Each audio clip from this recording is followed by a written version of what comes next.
আসসালামু আলাইকুম। আজকের ভিডিওতে আমরা এইচএসসি 27-এর হায়ার ম্যাথ চ্যাপ্টার 7 নিয়ে একটা কোশ্চেন সলভ করব। সেটা হইতেছে ঢাকা বোর্ড 2023-এর একটা অঙ্ক, ত্রিকোণমিতির এই অঙ্কটা। ত্রিকোণমিতি আমাদের অনেকের কাছে অনেক বেশি কঠিন লাগে, স্পেশাল আমার কাছেও কঠিন লাগে। তারপর আরও কঠিন হয়ে যায় যখন এই ধরনের চিত্রসহ ম্যাথ দেয়। তো এই চিত্রসহ ম্যাথ দেওয়ার সময় আমাদের চিত্রটা রাফ করে নিলে ভালো হয়, আর যদি সেটা না পারা যায় অ্যাটলিস্ট চিত্রটা আগে দেখে ভালো মতো বুঝে কোন কোন ইনফরমেশন দেওয়া আছে সেগুলো যদি আগে অ্যানালাইজ করে নেওয়া যায় তাহলে ম্যাথ করতে আরও সুবিধা হবে। তো এখানে দেখতে পারতেছি আমি চিত্রটা এঁকে নিছি যে এখানে এ বি আর সি আছে, এখানে থিটা এটা 120 ডিগ্রি, তাহলে থিটার মান নিশ্চয়ই 60 ডিগ্রি হবে। আর এর মান 40, 120 হলে এটার মান হবে 20 ডিগ্রি। তো এগুলার মাধ্যমে কি করলাম, এটা করাটা নেসেসারি না, বাট করলে আর কি তোমার পুরা পিকচারটা ভালো মতো ক্লিয়ার হবে আর বুঝতে পারবা পরবর্তী অঙ্ক করার সময় আর কি হেল্প হবে। কারণ ইমেজটা ভালো মতো তোমার আয়ত্তে থাকলে তুমি সব অঙ্ক ভালো মতো করতে পারবা। আচ্ছা, এখন দেখি আমি শুধুমাত্র গ নাম্বারটা সলভ করব। আমি প্রথম দিকে এই শুধুমাত্র কিছু কিছু অঙ্ক সলভ করে দেখাবো। ধীরে ধীরে যদি রেসপন্স আরও ভালো থাকে তাহলে পুরো অনেকগুলো সিকিউ নিয়ে একত্রে একটা ভিডিও বানাবো, আরও বড় ভিডিও বানাবো। বাট আপাতত ছোট ছোট অঙ্ক করে আমি ভিডিওগুলো দিতেছি, রেসপন্স অনুযায়ী আমি পরবর্তীতে ভিডিও বানাবো। তো গতে দেখা যাইতেছে যে বলছে যে উদ্দীপকের আলোকে দেখাও যে 3 minus cos square theta plus A minus cos square A minus cos square theta minus A is equal to 3/2। অর্থাৎ এখানে দেখাইতে বলছে যে লেফট হ্যান্ড সাইড সমান রাইট হ্যান্ড সাইড এটা। তো এই ধরনের অঙ্ক দেখলে অনেকেই ঘাবড়ায় যায়, আমিও ঘাবড়ায় যাই যে এত বড় অঙ্ক কিভাবে কি করব।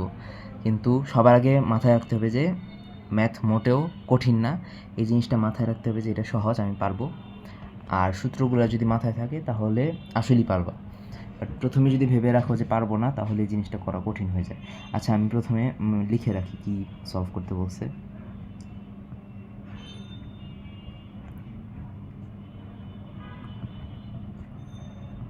ত্রিকোণমিতির মেইন হইতেছে সূত্র যদি ভালো মতো আয়ত্তে না থাকে তাহলে তুমি যতই প্র্যাকটিস করো না কেন পারবা না। তো সূত্রটা একদম ঠুটস্থ রাখতে হবে।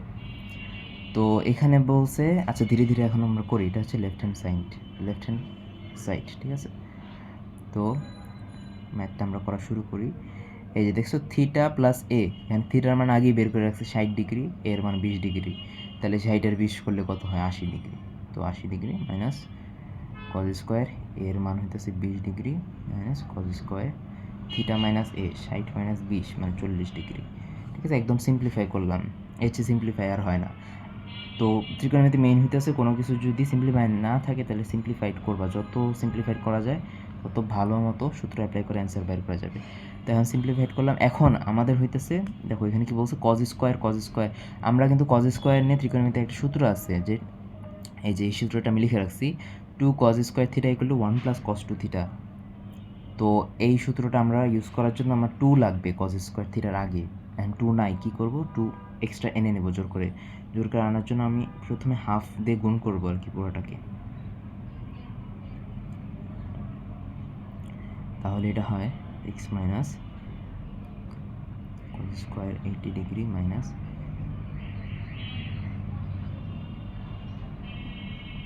Minus 2 cos square 40 degree.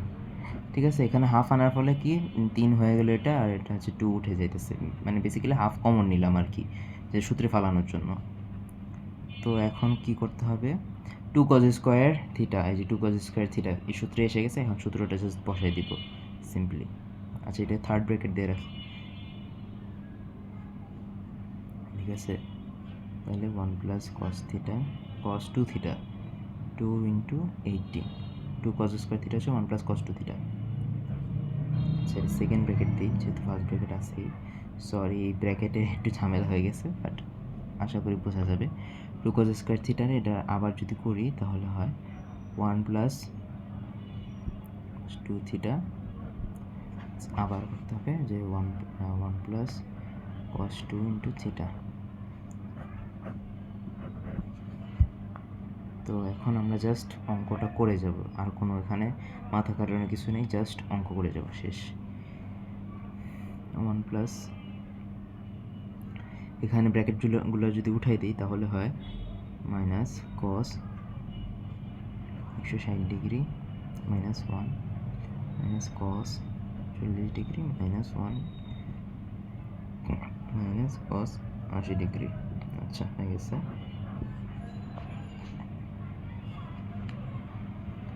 আমরা ধ্রুবকগুলো একসাথে রাখবো, -1 -1 -1 -3 আলাদা সাইডে রাখলাম। আর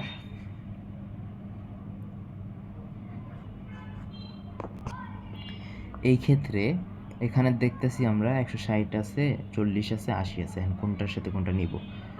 দেখা যাইতেছে 80 আর 160-এর মধ্যে কিন্তু সম্পর্ক আছে, 80 দ্বিগুণে 160। এই কারণে আমরা 80 আর 160টা একসাথে নিব আর cos 40টা আলাদা রাখবো। এটা এক্স্যাক্টলি কোনো নিয়ম নাই, বাট করতে করতে আর কি প্র্যাকটিসে এসে যাবে, মানে করতে করতে আর কি আয়ত্তে এসে যাবে প্র্যাকটিস করতে করতে। তো এখন আমরা লিখি cos 160 ডিগ্রি তারপর 80 ডিগ্রি। আচ্ছা, এখন আরেকটা সূত্র পড়ে এখানে cos c plus cos d এর সূত্র, যেটা আমরা লিখে রাখছি অলরেডি। তো এই যে সূত্রটা বসাই দেবো, cos c plus cos d এর সূত্র হইতেছে এই যে লিখে রাখছি 2 cos c plus d by 2 cos c minus d by 2। তো সূত্রটা বসাই দিই। আচ্ছা, এখন এর ফার্স্ট ব্র্যাকেট দিলেই হবে। এখন cos 40 ডিগ্রি, এখন দেখো cos 120 ডিগ্রির মান কত, ক্যালকুলেটরে বসাইলে পাওয়া যাবে -1/2। তো জাস্ট -1/2 লিখে দেবে, যেটার মান জানবা সেটা জাস্ট লিখে দিবা, ওটা আবার আলাদা রাখতে হবে না। যেটার মান যাবা সেটা লিখে দেবা, যেটা মান জানবা না সেটা হচ্ছে রেখে দেবে। cos 40 মান আমরা জানি না, তো cos 40 মান জাস্ট আমি রেখে দেবো 3 মাইনাস cos 40। এখানে একটা নোটিস করতে পারছো, দুইটা cos 40 আছে, তার মানে এখানে কিছু একটা হবে। মাইনাস মাইনাসে প্লাস, কাটাকাটি, এই যে cos 40 দেখছো, বলছিলাম না cos 40 কাটা, তাহলে 3 থাকে, 3 মানে 3 ইন্টু 1/2 মানে 3/2। এটাই কিন্তু আমাদের রাইট হ্যান্ড সাইড, এটা কিন্তু প্রমাণ করতে বলছে, আমাদের শোড দেখাইতে বলছে, তো শোড হয়ে গেল। এখন দেখছো যে এই ম্যাথটা কত সহজে হয়ে গেছে। কিভাবে? কারণ আমি চিত্রটা আগে অ্যানালাইজ করছি, যে চিত্রের মধ্যে কী আছে কী না আছে, তারপর হচ্ছে আমরা জাস্ট যতটুকু পারছি সিম্পলিফাইড করছি, তারপর আমি সূত্রে ফেলানোর জন্য যা করা দরকার আমি সেটা করছি। যেমন আমরা দেখতে পাচ্ছি এখানে cos স্কোয়ার আছে, তো স্কোয়ার দিয়ে একটা সূত্র আছে 2 cos স্কোয়ার, তো 2 লাগবে, এই কারণে আমরা হাফ আনছি। সূত্রে আনার জন্য যা দরকার আমরা সেগুলো করছি। করে তারপর এখানে কি হয়েছে যে আরেকটা সূত্র আনার লাগবে, যে cos c plus cos d, যেটা আসলেই যে cos 40 আসবে, এটার সাথে এটা মিলে কাটাকাটি করে এটা আসবে। বাট এটা আমরা বুঝবো কীভাবে কোন দুইটা নিব? এখানে তো 3টা cos আছে, এই কারণে যেই দুইটার cos-এর সাথে সম্পর্ক বা যে কোনো ত্রিকোণমিতিক অনুপাত যেটার সাথে দুইটা সম্পর্ক দেখা যাবে সেটাই একসাথে রাখবো। যেমন 80 আর 160-এর মধ্যে সম্পর্ক আছে, ঠিক আছে, বাট 40 যেমন আলাদা রাখছি।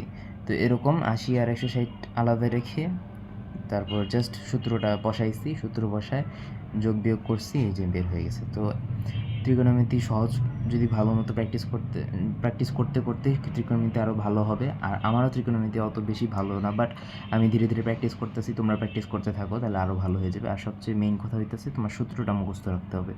সূত্র যদি না পারো তাহলে কোনোভাবেই ত্রিকোণমিতি আয়ত্তে আসা যাবে না। তো আজকের জন্য এতটুকুই। আমার ত্রিকোণমিতির এই ছোট অঙ্কটা করলাম, তারপর রেসপন্স অনুযায়ী পরবর্তীতে আরও ভিডিও আসবে। তো ধন্যবাদ সবাইকে।